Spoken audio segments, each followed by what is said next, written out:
জুমার দিনের প্রথম সুন্নত হচ্ছে জুমার দিনের ফজরের নামাজটা জামাতে পড়া। জুমার নামাজের প্রথম সুন্নত হচ্ছে ফজরের নামাজটা কি পড়া? জামাতে। আফদালুস সালাওয়াত ইনদাল্লাহি সালাতুল ফজরি ফি ইয়াউমিল জুমআতি ফি জামাআহ। বিশ্বনবী বললেন জুমার নামাজের 15টা সুন্নত মুখস্থ রাখতে হবে। 1 নাম্বার সুন্নত ফজরের সালাত জামাতে পড়তে হবে। 2 নাম্বার সুন্নাহ হচ্ছে আসওয়াক, মিসওয়াক করা।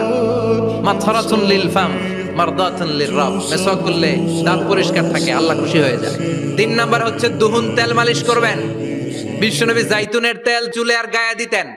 বিশ্বনবী বলতেন ওয়াদাহিনু ফাইন্না ফিত তাদহিনে বারাকাত, তেল খাও, তেল দাও, তেল মালিশ করো, তেলের ভেতরে আল্লাহ বরকত ঢুকাইয়া দিছে।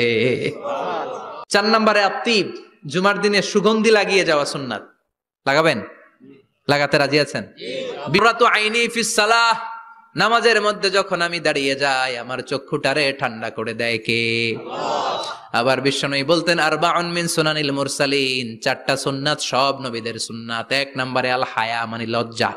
আরেক বর্ণনা এসেছে আল খিতান মানে সুন্নাতে খাতনা, এটা সব নবীদের ছিল। আর সেওয়াক, সব নবীরা মেসওয়াক করেছেন। আর তিব, সব নবীরা আতর লাগিয়েছেন। আর নিকাহ, সব নবীরা বিয়েও করেছেন। চিল্লায় পড়েন আল্লাহু আকবার। লিবাস আহসানা সিয়াব, সুন্দর জামা পড়া। নট নেসেসারি যে নতুন জামা হতে হবে, পুরাতন জামাও ধুয়ে আয়রন করে পরলে একটা সৌন্দর্য আছে না নাই? এরপরে ইকসারুস সালাহ আলান নবী, বিশ্বনবীর উপর বেশি বেশি দুরূদ পড়া।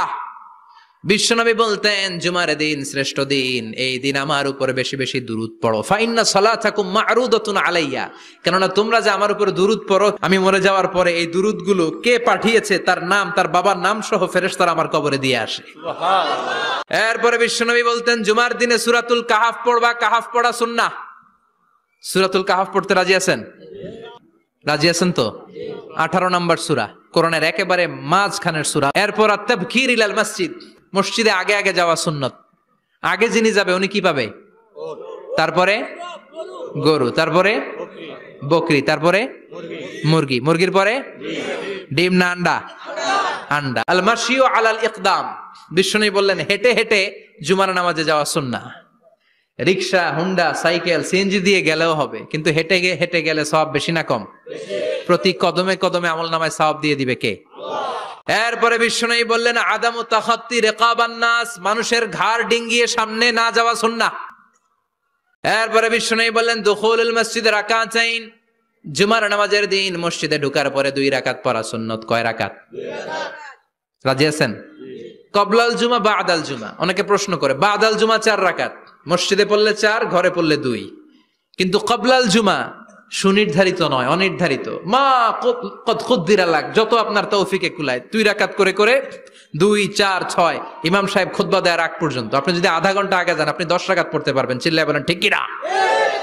এরপরে বিশ্বনবী বলেন ইনসাত, চুপ থেকে খুতবা শুনবা। জুমার খুতবার সময় কথা বলা যাবে নাকি? কথা কন। বিশ্বনবী বললেন তোমার সামনে কেউ কথা বলতেছে, তুমি যদি বলো চুপ করো, এটাও তুমি খারাপ কাজ করছো। চুপ করো তোমার কইতে কইছে কে? চুপ করো বলে তুমি আরেকটা ভেজাল লাগাইছো। চিল্লায় বলেন ঠিক কিনা? তাহলে জুমার নামাজে কথা বলা যাবে না। কেউ কথা বললে চুপ করো, এই কথাটাও বলতে বিশ্বনবী নিষেধ করেছেন। চিল্লায় বলেন ঠিক কিনা? এরপরে মজার একটা কথা বিশ্বনবী বলেছেন, জুমার নামাজ পড়তে যে যদি কারো ঘুম আসে জায়গা চেঞ্জ করে বসো। জুমার নামাজ পড়তে যায় ঘুমান না, এরকম কে কে আছেন আল্লাহর ওলি? হাত তোলেন। হাত তুলতে পারবেন? আমিও তুলতে পারবো না, আমি কত ঘুমাইছি। জুমার খুতবা শুনতে গেলে ঘুমাস, কারণ রহমত নাজিল করে কে? আল্লাহ। পুরো মসজিদের ডানে বায়ে রহমতে ঠাসা, খালি ঘুম আর ঘুম। আছে না নাই? এরপরে বিশ্বনবী বললেন জুমার দিন দোয়া করলে কবুল হয়। এমন একটা সময় আছে জুমার দিনে, ওই সময়ে যদি বান্দা আল্লাহর কাছে কিছু চায়, সেটা না দিয়ে খালি হাতে আল্লাহ বান্দারে ফিরাইয়া দেয় না। সেটা কখন?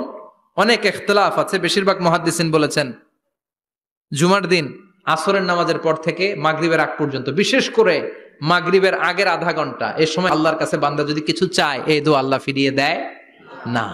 এই 15টা সুন্নাত আমল করা যাবে তো? সবাই রাজি? জুমার খুতবা মনোযোগ দিয়ে শুনবো তো? আগে আগে আসবো তো? দোকানপাট বন্ধ করে জুমার নামাজের ভাবমূর্তি রক্ষা করবো তো? খতিব সাহেব যারা আছেন জুমার আলোচনাটাকে আরো কনস্ট্রাকটিভ ওয়েতে নেন, সব বন্ধ